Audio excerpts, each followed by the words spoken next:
Good evening, good afternoon, wherever you are listening to this presentation from any part of the world. I'm Dr. Meena Chintapalli, who has been working on preventing the impact of trauma on child's brain since 1979, and as the research evolved, put a lot of research together by viewing the presentations done in silos by different researchers, and developed a multi-sensory integration program since 1990 that had an unflinching success with extreme low birth weight infants and reversing the autism spectrum disorder and ADHD. The kids walked out from my offices by 12th grade without any medication, with self-reliance. As I saw it, it was all related to family values, family virtues, relationships, and self-rejection of the child. Everything was brought into one place when we knew the neuroplasticity, and everything made sense to Dr. Meena Chintapalli, who then was conferred the SSIE Institute of Educare, Swami designating her as the institute to bring about human transformation. Saying the same, the SSIE Institute of Educare-USA has dedicated itself for human transformation that started from conception, pregnancy, till the first 3 to 5 years of life, when there are optimal windows of opportunity are there to connect with the world in a positive way and thrive rather than survive and be vulnerable. So the previous presentation was focused upon why neuroplasticity and its application in modifying the child's behavior and learning capabilities. We are not only taking care of the children from the time they are born, but we are also creating pathways for education, because the broader the band, the faster is the transmission. If brain is a digital analog, all the senses are a software. The child hears, sees, gives an emotional tag, either integrates the senses or disintegrates the senses or segregates the senses, is all based upon the experience. It is never through electronics. It is through interrelational bonding and building epistemic trust on the caregiver. Infants, we also discussed, are born with the implicit learning capabilities that they know what others are thinking intuitively. They're curious, they're explorers, they're born scientists, actually, and they have persistence and curiosity, and they are social beings at the time of birth. And something happens over a course of time that they kind of decide to withdraw from the society. And we have a bundle of research, thousands of papers on newborn behaviors that are very sensitive to their experiences, and that determines whether they are going to be learners or want to withdraw. To nowadays, with the video gaming, 14 psychiatric conditions have been described, from losing memory, motivation, inattention, to even explosive temper, manic depression, suicidal, homicidal tendencies, as well as schizophrenia and seizures. So currently, we discussed at that time that the domains of human development is not only gross motor, fine motor, coordination skills, which are essential for all developmental skills, because without motor development, the child will fall backwards in accomplishing things. Most critical domain of development is social emotional learning, that has 6 subdomains, and the first of those 6 domains being how the child connects with the world. What is the role of the educator or the parent being the first educator? That's the first school. A mother's lap is the first school, or the parent's lap is the first school, and various disturbances that can be a barrier for optimal brain development in a child that offers also care as well as education through safe, secure, nurturing best practices. So as we reflect, the first of the social emotional learning, which is very, very important for all the other learnings, which are the domains which are intertwined together, is building warm, positive relationships. And theory of mind comes up once again about the implicit learning capabilities, about the curiosity, memory, intuition, social frame of mind. They're born explorers and to develop a concept development, but they totally depend upon the adult caregiver to buffer their emotions and connectivity. Again and again, it is never the electronics, it is never the computer, it is never the phone, smartphones, or the tablet. It is the individual reaction of the adult caregiver competencies that can support and extract the genius from every child. Every child is born with the same number of 100 billion cells floating in the brain that connects one with each other and forms the brain networks, and 150% of this connectivity is happening in the first 12 months of life, and then based upon the experiences, the pathways develop to the target centers. And these are the pathways that are missing in ADHD and autism spectrum disorders. That means the damage is happening from the point of conception to the time of the child's 3rd birthday or the 5th birthday.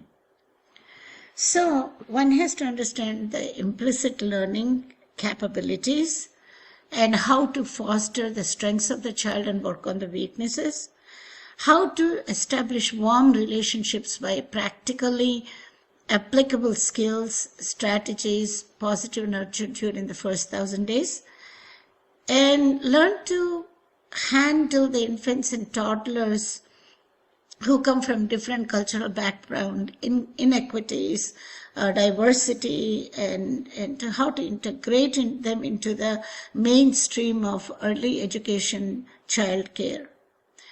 There are vulnerable families, majority of them are. There are parents who are about 50% who have mental health care needs. They are raising children not knowing what they are doing because they do the parenting based upon their learned experiences.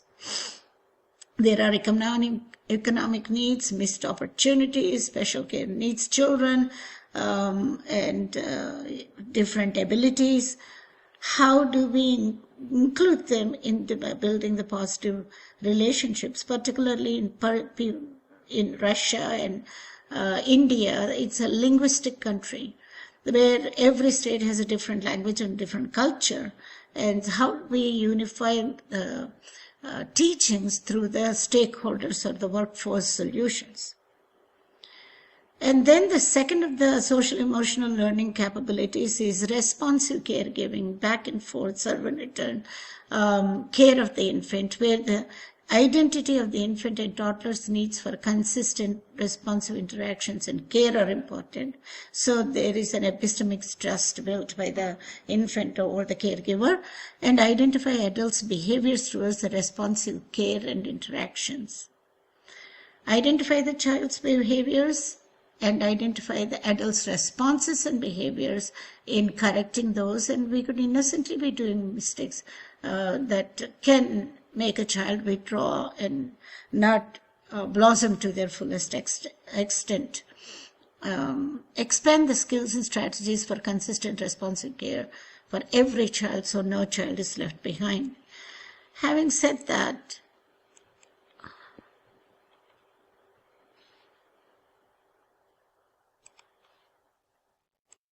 continuing the topic, the interactions are critical, and the focus is directed towards the competencies of the infants and the competencies of the adults. And the focus on the children is very, very important, understanding their developmental milestones. And it's not only physical development, but it is the whole development, whole child. And focus on the educators and parents being the first educators, and the educators being the parent substitutes in a nursery school or early Head Start programs or anything. These are the adults who will literally create the architecture of the brain, which is only 333 grams. That is about 70% of the adult weight by 2 years of age, when all the pathways have already laid, the primary foundational pathways are laid down. And they are all the strategies woven into the routine care of the infant, and including in this care, the lens of diversity and fairness to articulated in Irving Harris's Foundation's diversity-informed infant mental health tenets, which are about 10 of them, and supporting the similar growth as the affluent children for the vulnerable population, and the relationships for the for all can be unified.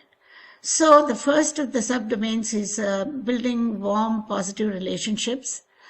And the most important thing is in all of these is to develop the child, the individuality, the self-confidence, self-reliance, self-image, and ability to regulate their emotions. And they start with the adult caregiver being the regulator of the child's emotions. And social emotional learning, causes the adaptation for the infant to pay attention and serve and thrive, or withdraw or become angry or hyperarousal with the vulnerability of not feeling secure in their environment. The teamwork, working together selflessly, is important. Sai Baba always said the self-confidence is the strong foundation for a child's life. Selflessness in the family with no pride of one controlling the other are the walls of that building for the future of every child for the lifetime. And then self-sacrifice. Sometimes, we have to subdue. Sometimes the children have to subdue. And respecting, mutually understanding everybody is the roof. And realizing the highest purpose of human life is to feed themselves, get a meaningful education, feed the family, and feed the community and support the community is the self-realization that they have the inherent capacities that should come out. Therefore, everybody needs to think for themselves for a moment when they're communicating with the others. What are they exploring in their communication? Is the other person understanding what they are talking about, or do I understand the other person? What skills and abilities do I want to give or pick up? When you were listening, were you able to comprehend everything that the teacher is trying to communicate or the educator is trying to communicate? And how you felt personally with the background of your experiences about the lecture that is being given? What are you looking forward to? Are you interactive with the examiner so that you could show your own enthusiasm about various concerns you may have from your own experiences? What are the individual components of building relationships? So I will spend a little bit more time here. We have to show through our face, our body gestures, through the objects we use, the tone of the language we use, and our smile, our gentleness, our soothing effect is a positive vibration. There are some places where you go, you just don't want to be there. You get the negative vibrations. But infant is so totally dependent upon the adult caregivers. They have to see a smiley face, a gentle touch, a gentle smiling, and you have to show that you do care for the infant by going there within 45 seconds is the maximum to when the child is in a distress, and being in sync with the feelings that, oh, you're upset, oh, you're hungry, oh, your diaper is dirty. And that makes them feel wanted. The theories of Bowlby and Mary Ainsworth on attachment have gone a long way describing when a child does avoidance feelings and ambivalent feelings and disorganization. So, therefore, it is very important our body language, our tone of voice, our smiley face, and our gentle approach is very important. Frequently engage in non-verbal positive affirmation, just by saying, you don't want to say, hey, you're a smart kid, hey, you got it. That will make a child try to not take failures when they are unable to show off and attain a task. So therefore, we just want to gently say, hey, good job, and show a thumbs up or a smiley face, make an eye contact, letting them know that you are noticing what the child is doing, and give a positive affirmation. And nodding and, raising your eyes, hands, and say, I'm noticing you. Use gentle and nurturing touch to provide emotional support and to communicate affection. So a child might fall, a child might cry for a basic need, particularly 2 weeks to 2 months. There could be a distress care. You just make a voice connection when you're walking towards the infant. In 45 seconds, there is a demand and gratification. If you go after the demand, you hold the infant and just comfort the infant. And that is the most important thing. And that touch, that nurturing touch, that gentle touch with relaxed arms immediately calms the infant down. Otherwise, they go to a point of no return with the stress when they are not attended to. And after a while, they withdraw. That withdrawal does mean that they've learned to adapt to neglect. So we do want to pick them up. We cannot spoil them. And when they cry, make a voice contact. If you're walking towards the infant while you wash your hands, dry your hands and go towards the infant. And they're all ears for that. Use children's names during communication. We always say choo, choo, choo, kana, kana, kana, ba, ba, ba, ba, ba, ba, ba. And that is not good. The child needs to have a self-identity only if we address them by their name from the beginning, because they make association. You will be surprised that a month old, when you call their name, they will look at you. So we do need to address them their first name that was given to them. And whenever you're noticing the child or a toddler or an infant is sitting there playing around, you notice and say, hey, you did a great job. I'm noticing you, but mommy's hands are not free. I notice you. Otherwise, they look at you and you're not looking at them. There will be a cry. There will be a feeling of neglect. There will be a feeling of rejection. So always be cueing into their activities and give a positive feedback. And they want to see you close by, even if it is an 18-month-old or a 24-month-old or 36-month-old who are playing around. All of a sudden they look for the adult whom they trust, who is their secure base. And so you need to be close to them. And in case there is a distress, in case there is a quarrel, you're right there to fix the problem and show the sympathy and be in sync with their feelings if they're hurt. And we can never stoop down and say, you made a mistake, or you are wrong, or it's going to be okay when they fall. But go down to that level. Sit down or bend down, sit on your knees, make an eye contact, and give your shoulders, give your warmth, give your cuddle. Then immediately the cortisol system will go down and the autonomic nervous system will relax and the infant will stop crying, and then you say, what happened? I know you're hurt. Somebody hurt your feelings, or did you hurt? Can we look at the boo-boo? And can we look at the injury? Can we look at the abrasion? Can we look if it's bleeding? Should be the way, because the eye contact is missing in majority of the instances. And we try to control them by stooping down and say, I said so, you should have been careful. That will really hurt their feelings. So we have to be very sensitive to the needs of the child.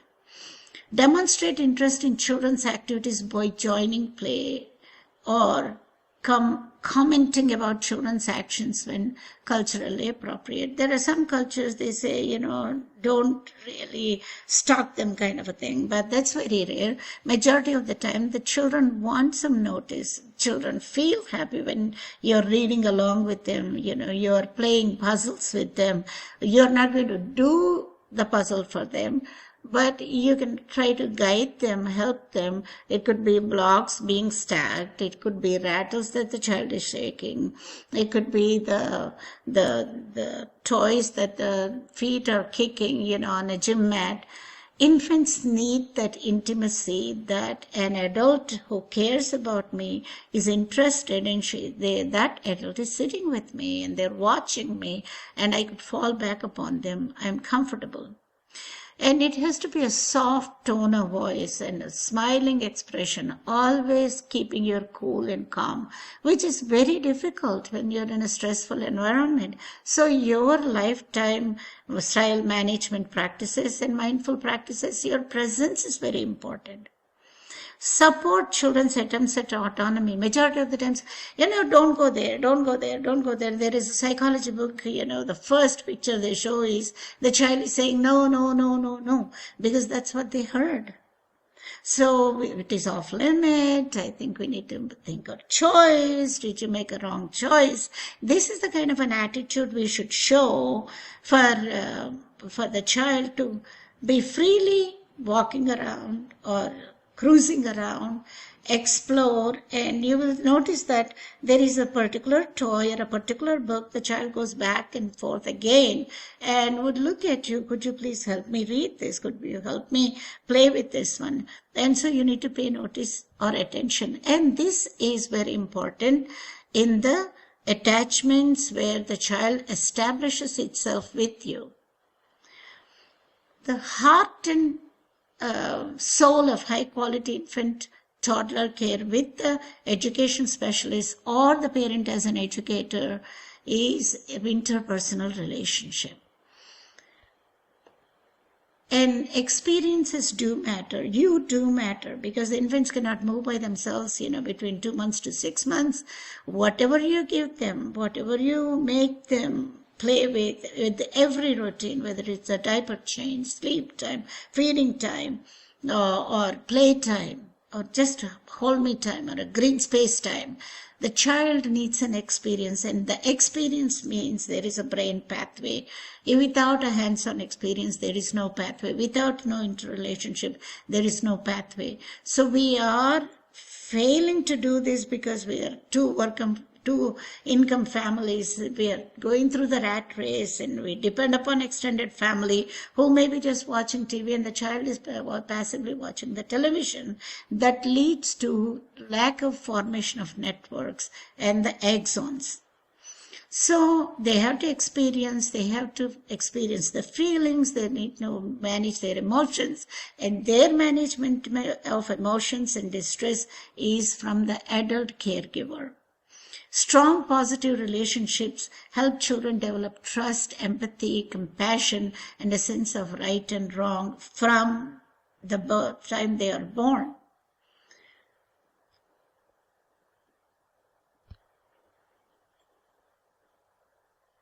Secure attachment. Babies learn who they are with and how they are treated. And the key milestones include, with up to 12 months, respond to adult cues and signals, joint attention. The mother and father respond to the child's, and the infant responds to the parental cues. Use simple gestures. Seek and develop relationship with one particular adult. express distress and other negative emotions when separated from their primary caregivers, and that distress can be overcome with a compassionate approach to the child.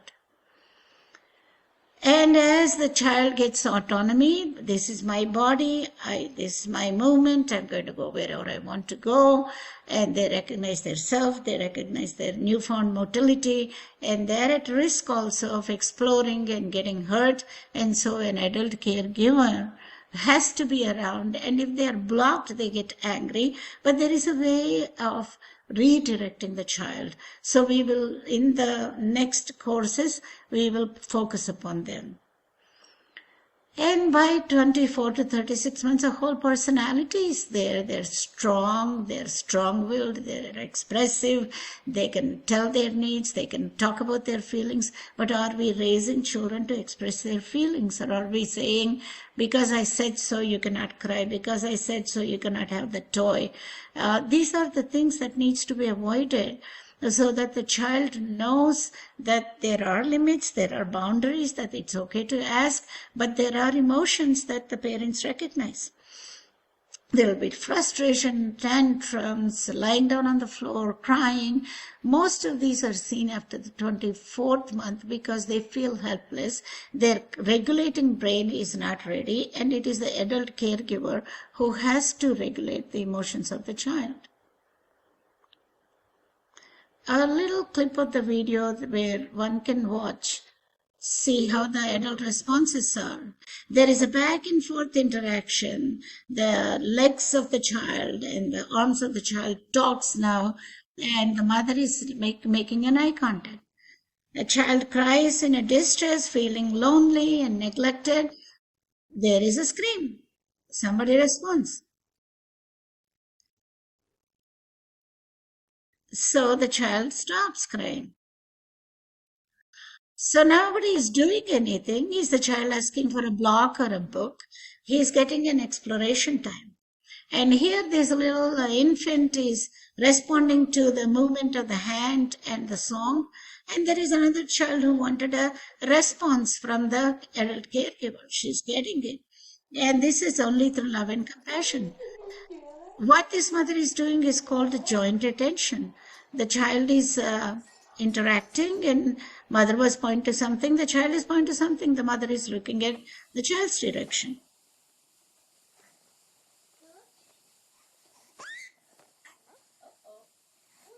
So, when we are raising children, our relationships, everything is like a dance partner. And the dancing can be awkward if we are not in sync with the child's development and with observation tools, catching the red flags and working on them so that they integrate all the senses. The relationships provide the framework for infant development, the rhythms of close relationships with parents. That's why it is a music and a dance. Caregivers and teachers back and forth, need and response with gentle rhythms, moving to a synchronous beat. Support emotional, physical, cognitive, and linguistic development. You can assess for yourself what is happening here. The child is trying to imitate the grandfather. And here is something from Dr. Electronic.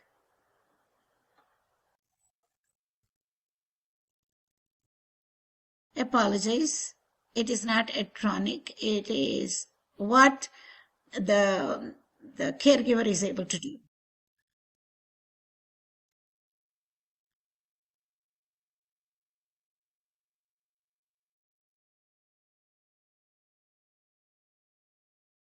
So much of importance, so much of observation. They're keen observers. They're quick learners, and we are not using all their sensory input. And the caregiver helping Lily, get things up. And we have to be always helpful, facilitate, and scaffold whenever they are reaching a certain point. If you look at this bright, brilliant child, he's got a popping pulse, his eyes are working, his eyes are falling, they're brilliant, they're filled with energy, his ears are connecting anything that is unpleasant for the ears. They don't know how to close their ears and run away. They shut down. When they shut down, we're scarring that connection between the right and left brain from the ears each side. Same thing with the eyes, something that is unpleasant. Yara, yara, ya, fights between the parents or between other elders, loud noises, that is enough to suppress a child. Bandura said that violence is witnessed and repeated. And so they are very sensitive to sense, they are very sensitive to taste, they are very sensitive to interaction. So all their senses are very actively working. And look at this soothing lullaby.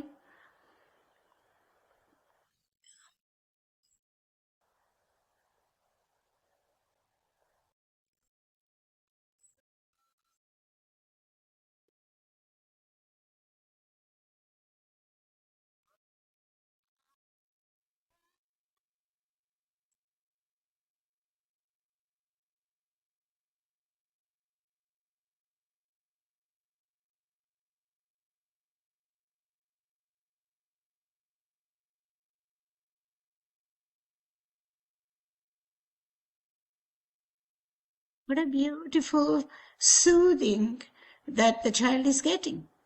And you could see that many children try to hold the chains of the mother, they touch the cheeks of the mother, they want to interact with you. Although they're closing their eyes, their senses are very alert.